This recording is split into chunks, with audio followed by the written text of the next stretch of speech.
So the first new technology that I'm going to introduce is the Skycam and the drone in the NFL and college football.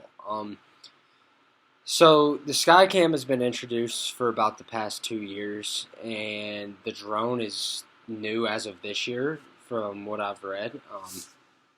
So the Skycam works by maneuvering through the three dimensions in open space over a playing area of the stadium. So, from what I've noticed, I've watched a few Skycam streams for college football, and it's pretty much you're right on top of the action. I mean, you're getting the quarterback's perspective. You're right behind the play, and you get to see all of it develop. So, if you're a Joe Buck fan, Joe Buck is notorious for calling a read option, in NFL games from the Skycam, and he's usually never right.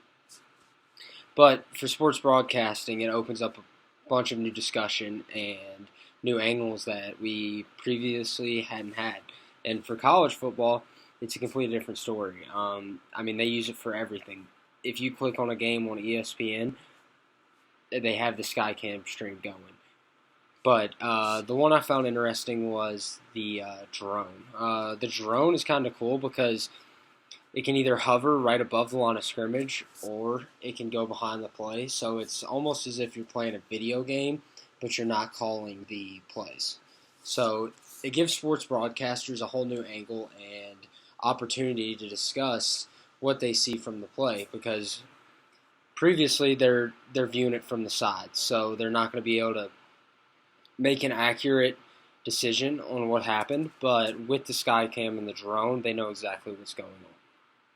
So the next technology in sports broadcasting that can generate conversation and is used for review is the MLB Basecam.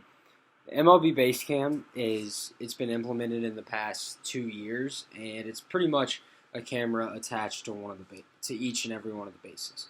But when a play is reviewed at the bag, either a pickoff or a stolen base, the sports broadcasters are the first to know, and the reviewing officials. So, sports broadcasters ultimately get to decide whether or not, hey, this guy was out or this guy was safe. But it generates new conversation and it gives a whole new angle to the game. I mean, previously sports broadcasters had to go off of the angle from the dugout, but now they can see whether or not the player was out or safe based off of the base cam. And you've seen new conversations arise solely because of the base cam and the angle that it gives.